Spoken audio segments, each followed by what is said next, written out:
प्यारे बच्चों, class 12th के लिए हर विषय का एक ही मॉडल प्रश्न पत्र इस बार जारी किया गया है जैक के द्वारा।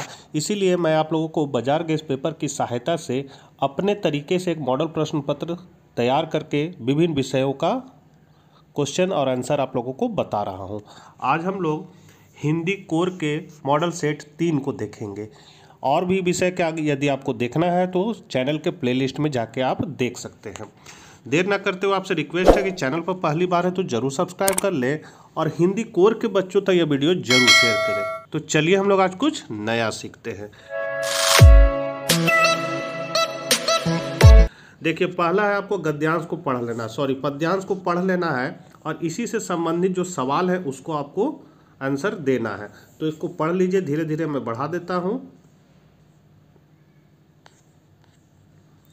चलिए, यहाँ से आपका क्वेश्चन शुरू है। जो बीत गई सो बात गई, कवि का उक्त कथन से क्या आशय है। तो इसमें आप देखिए, जो बीत चुका उसे बीत जाने दो, जो बात बीत गई वह चली गई, बीती बातों को ध्यान में रखो, या फिर बीती बातों पर चिंतन व दुखी ना होकर भविष्य का विचार करना। तो ये लगभग सही बात है। तो ये चौथा जो ऑप्शन है वो आपका सही है। अगला क्वेश्चन है, आकाश में टूटते तारों को देखकर क्या प्रेरणा मिलती है। तो पहला है, रात में टूटते सितारे बहुत सुंदर लगते हैं। आकाश में टूटते सितारे हमें दुखी और निराश करते हैं। तीसरा ऑप्शन है, तारे टूटने का आशय शोक नहीं करता है, उसी प्रकार प्रियजन के विक्षोभ का हमें शोक नहीं करना चाहिए। और चौथा, आकाश में बहुत से तारे हैं, एक दो तारे टूटने से वह शोक नहीं मनाता। तो यहाँ पर ये जो तीसरा ऑप्शन है वो सही है। आगे हम लोग बढ़ते हैं। कुसुम शब्द का पर्यायवाचक निम्न विकल्पों में से चुनिए। तो यहाँ पर कुसुम का पर्यायवाचक क्या हो जाएगा, तो सुमन हो जाएगा। तीसरा का हो जाएगा आपका दूसरा। चौथा क्वेश्चन है, इस गद्यांश को पढ़ लेना है और इसी से संबंधित सवाल का आंसर देना है। तो इसको देखिए, एक बार पढ़ लीजिए, मैं धीरे धीरे बढ़ा दे रहा हूँ और इसी से चुन चुन के आपको आंसर को लिखना भी है। तो यहाँ चौथा क्वेश्चन है, भारत में जाति प्रथा की विशेषता है। तो यहाँ पर क्या विशेषता है, श्रम का विभाजन नहीं करती है, श्रम के साथ साथ श्रमिकों का भी विभाजन करती है, फिर है श्रमिकों में ऊंच नीच का भाव पैदा करती है, चौथा है दूसरा व तीसरा दोनों होगा। तो यहाँ पर दूसरा क्या है, तो श्रम के साथ साथ श्रमिकों का भी विभाजन करती है और श्रमिकों में ऊंच नीच का भाव भी पैदा करती है। तो जो चौथा ऑप्शन है वो सही है। अगला है, पेशे के निर्धारण में जाति प्रथा का योगदान है। तो यहाँ पर जाति प्रथा का जो योगदान है बच्चों, वो है मनुष्य को अपना पैतृक पेशा ही अपनाना पड़ता है। छठा है, बेरोजगारी का प्रमुख व प्रत्यक्ष कारण है। तो बेरोजगारी का हम लोग जानते हैं, ये जो है ये आपके किताब से ही इस पद्यांश को लिया गया है। तो यहाँ पर हो जाएगा आपका जाति प्रथा। सातवां है, श्रम विभाजन का समास विग्रह है। तो ये समास विग्रह क्या है, श्रम विभाजन का समास विग्रह हो जाएगा श्रम का विभाजन। मतलब जो चौथा ऑप्शन है वो सही हो जाएगा, श्रम का विभाजन। आठवां है, गद्यांश का उपयुक्त शीर्षक है। तो इस गद्यांश का उपयुक्त शीर्षक है जाति प्रथा के दोष, जाति प्रथा का महत्व, जाति प्रथा का योगदान, श्रम विभाजन की अनिवार्यता। तो यहाँ पर जो है जाति प्रथा के दोष हो जाएगा, आठवां का आपका पहला। अगला है, अभिव्यक्ति और माध्यम से पत्रकार कितने प्रकार के होते हैं। तो ये जो पत्रकार जो होता है वो 3 प्रकार के होते हैं।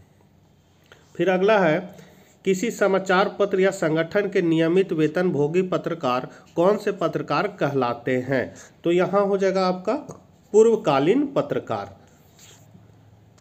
अगला क्वेश्चन है, निश्चित मानदेय पर कार्य करने वाले पत्रकार कौन से पत्रकार कहलाते हैं। तो वो कहलाते हैं आपका अंशकालीन पत्रकार। 11 का हो जाएगा दूसरा। अगला है, जो पत्रकार किसी संस्था से जुड़े नहीं होते वे कौन से पत्रकार कहलाते हैं। तो वे आपका कहलाते हैं स्वतंत्र पत्रकार। 13 है आपका, समाचार लेखन में उल्टा पिरामिड शैली का विकास कब हुआ। तो ये आपका हुआ था अमेरिका में गृह युद्ध के दौरान। समाचारों की प्राथमिकता का आधार क्या होता है। तो ये आधार होता है आपको पाठकों की रुचियां, दृष्टिकोण व मूल्य।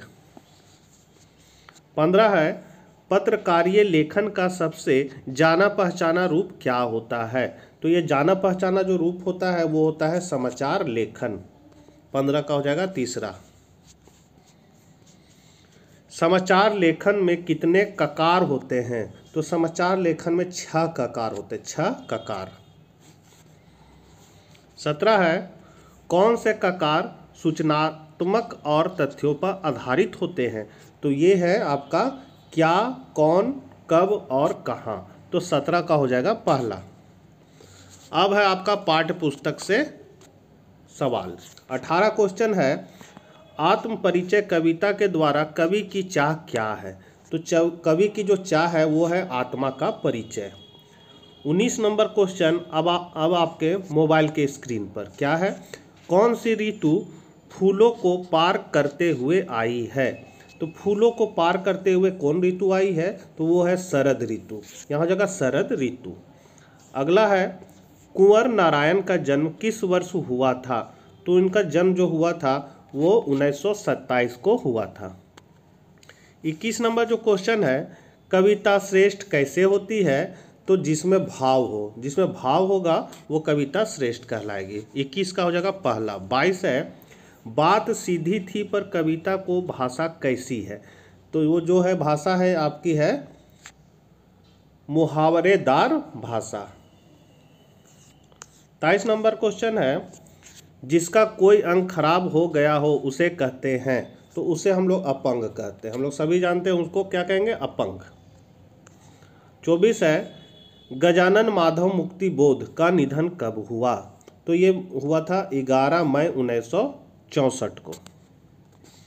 25 है, शमशेर बहादुर सिंह का जन्म कहाँ हुआ था? तो ये हुआ था देहरादून में। शमशेर बहादुर का जन्म देहरादून में हुआ था।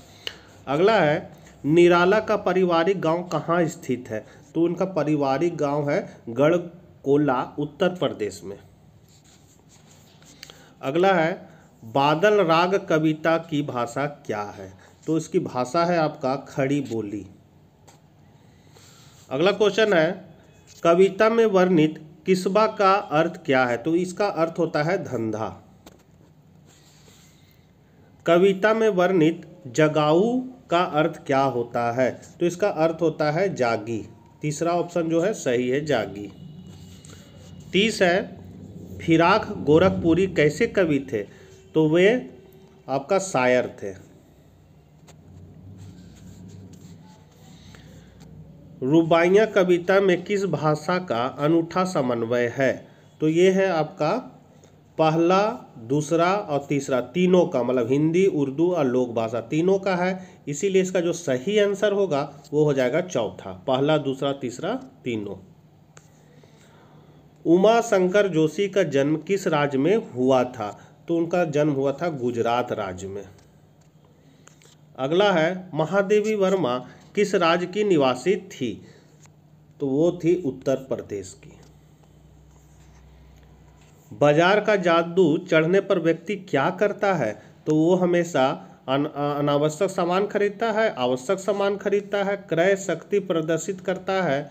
चौथा, पहला और तीसरा दोनों। तो ये चौथा हो जाएगा, पहला और तीसरा दोनों, मतलब पहला है अनावश्यक सामान खरीदता है और क्रय शक्ति प्रदर्शित करता है, इसलिए चौथा ऑप्शन इसका सही है। अगला है, धर्मवीर भारती कैसे कवि थे? तो वे थे साहित्यकार थे। धर्मवीर भारती क्या थे? साहित्यकार थे। 36 है, रेणु की सबसे लोकप्रिय उपन्यास है? तो वो है मैला आंचल। अगला है, यशोधर बाबू अपने बच्चों तथा पत्नी से क्या चाहते थे? तो वे चाहते थे सम्मान। लेखक की कक्षा में मॉनिटर का नाम क्या था? तो मॉनिटर का नाम था वसंत पाटिल।